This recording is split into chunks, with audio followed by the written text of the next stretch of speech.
All right, get ready, because today we're going deep into a paradox that almost took down all of Oh, this mathematics. is going to be good. So imagine you make a list of every single club in the world, Okay, I'm picturing it, yeah.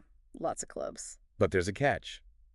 The list can only include clubs that don't list themselves as members. Think you can handle that? That's tricky. So, a club that doesn't put itself on its own membership list. Right.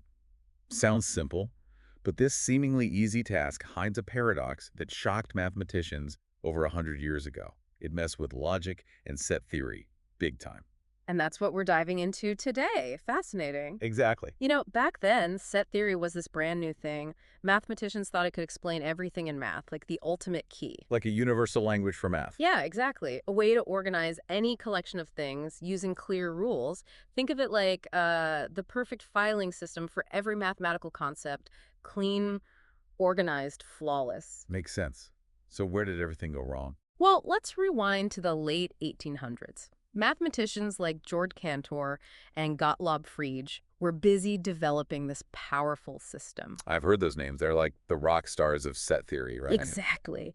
They believed any collection, any characteristic you could describe could be used to create a set. It seemed so obvious back then, so intuitive.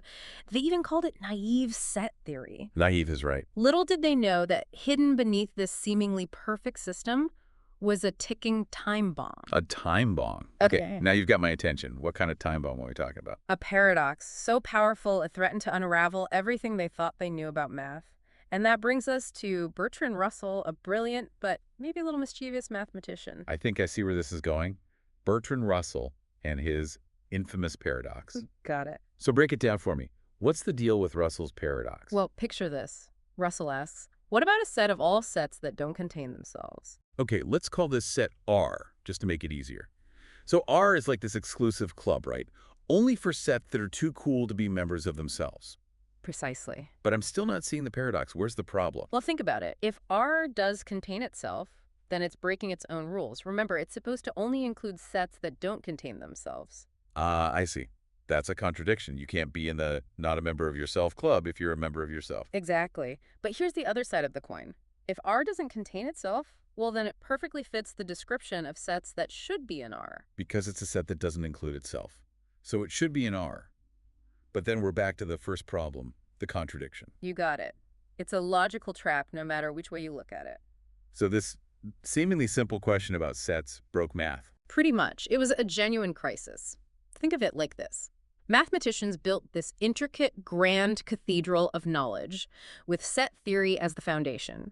And then Russell comes along, drops this paradox bomb, and exposes a huge crack in that foundation. Suddenly, everything they knew about sets, maybe even about the foundations of math, was in question.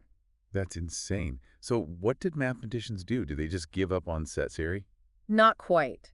They had a choice, abandon set theory after all the amazing work they had done, or find a way to fix it. And that's exactly what they did. I can't wait to hear how they tackled this. What kind of solutions do they come up with? Tell me everything. So math is in chaos, the foundations are shaky, and mathematicians are scrambling for a solution. It's like a mathematical thriller. It was a pretty intense time, yeah. So who are the big players trying to fix this mess? What kind of theories emerged from this crisis? Well, you've got Bertrand Russell himself. He teams up with Alfred North Whitehead, and they go down this path called type theory. Type theory. Sounds kind of like organizing your sock drawer. But I'm guessing it's a lot more complicated than that. Oh, yeah, way more abstract than laundry. Think of it like they created this hierarchy for sets. A hierarchy. Yeah, like levels in a video game. You can only have a set of things from a lower level. So it's like you can't put a basket inside of itself because baskets belong on a higher level than the things they contain. Right, exactly. It prevents those self-referential loops that Russell's paradox uses. Clever, but I feel like there's a but coming. You know it. It was clever, but it got really, really complex. Like, imagine building a whole new house just to fix a crack in the foundation. So type theory was a good try, but maybe a little too much for everyday math. Was there something, well, more elegant? Actually, yeah. Ernst Zermelo, another mathematician, had a different idea. He came up with axiomatic set theory, which is still the most common approach today. We even have a cool name for it, ZFC, for Zermelo-Fraenkel set theory. Okay, axiomatic set theory. That sounds, I don't know, less like fighting a monster and more like setting some clear rules, right? Yeah, So instead of letting just any description make a set, Zermelo laid out specific axioms. Axioms. Just basic principles that say what sets can and can't exist. It's like, here are the building codes, and you can't build Russell's paradoxical set because it violates the code. So they basically changed the rules of the game. Exactly. But wait, you said ZFC is dominant. Does that mean there are other ways to deal with Russell's paradox? Good catch. There are other set theories out there, like Quine's new foundations. It tries to keep some of that freedom from naive set theory, that idea that any description can make a set, but it uses a different system of logic. Whoa, a different system of logic. Now we're getting deep. What about those constructive set theories you mentioned? Ah, those are interesting. They're all about what you can actually build step by step, not just assuming things exist. Think, show me the blueprints, then we'll talk. Proof is everything. But these alternative set theories, are they just for serious math people, or do they matter more broadly? Well, they do get pretty complex, but the important thing is that they offer different ways of looking at the foundational issues exposed by Russell's paradox. They show us that there are multiple ways to build a foundation for math, each with its own strengths and weaknesses. So one little paradox spawned a whole bunch of new math thinking. Incredible. Okay, before we get lost in all these different set theories, let's try to bring this down to earth. Yeah. For those of us who aren't math experts. Right, of course. I think I read something about a fifth grade analogy, something about clubs and lists. Oh, yeah, that's a good one. Imagine you're back in 5th grade, and you have to make a list of all the clubs at school. Okay, I can picture it. Yeah. Back to the days of juice boxes and dodgeball. But how does this relate to Russell's paradox? Well, this list has a special rule. It's called the exclusive club list, and it only includes clubs that don't put themselves on their own membership list. Okay, so clubs that don't like to list themselves. Got it. But I'm still waiting for the paradox part. It comes in when you try to figure out if the exclusive club list itself should be on the list. Ah, I think I see it. If I put the exclusive club list on its own list, it means it lists itself, which breaks the rule. Exactly. You can't be on the list if you list yourself. Contradiction. But what if I don't put the exclusive club list on its own list? Wouldn't that fix it? Not really, because if it's not on its own list, it perfectly fits the description for being on the exclusive club list. Oh no, back to square one. So Yeah. even in the world of fifth grade clubs, we run into Russell's paradox. Yeah, it's a bit mind-boggling, isn't it? My fifth grade brain would explode it. It's like this paradox is just baked into logic itself. It kind of is. It shows that even in simple situations, these deep logical problems can be hiding. Just like mathematicians had to rethink set theory, you, the clubless maker, might need a new strategy. Maybe I should have stuck to the bake sale. Less chance of a logic meltdown there. But seriously, this fifth grade thing shows just how deep this problem runs. It's not just some math puzzle. It's something that can pop up in everyday life. Absolutely. It's a good reminder to think critically and question things. Even simple concepts can be more complex than they seem, but it also shows that there are ways to deal with these challenges. So we've talked about the paradox, the history, the attempts to fix it, even the fifth grade version. But why should we care about this 100 years later? It's not like we're all worried about sets containing themselves. That's a great point, and it gets to the heart of why Russell's paradox still matters. You're right, it doesn't come up directly in our daily lives, but it changed how we think about knowledge and logic. Okay, I'm listening. Explain it to me like I'm still that confused fifth grader. Why does this paradox matter outside of math? Imagine this. Before Russell's paradox, mathematicians thought logic was perfect, flawless. Like, if you just define things well and follow the rules, you get to the truth, no problem. But this paradox messed that up. It showed that even in the most careful systems, contradictions can hide. Cracks can appear in the foundation.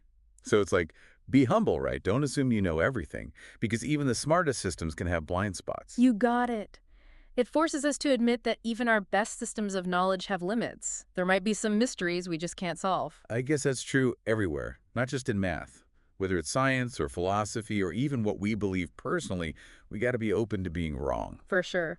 And that's the cool thing about intellectual inquiry. It's not about finding the one absolute truth. It's about the journey, about constantly learning and being open to new ideas. So Russell's paradox was a head-scratcher, but it led to a better way of thinking about logic, sets, and even knowledge itself. Pretty impressive for one little paradox. I agree. But here's where it gets even more interesting.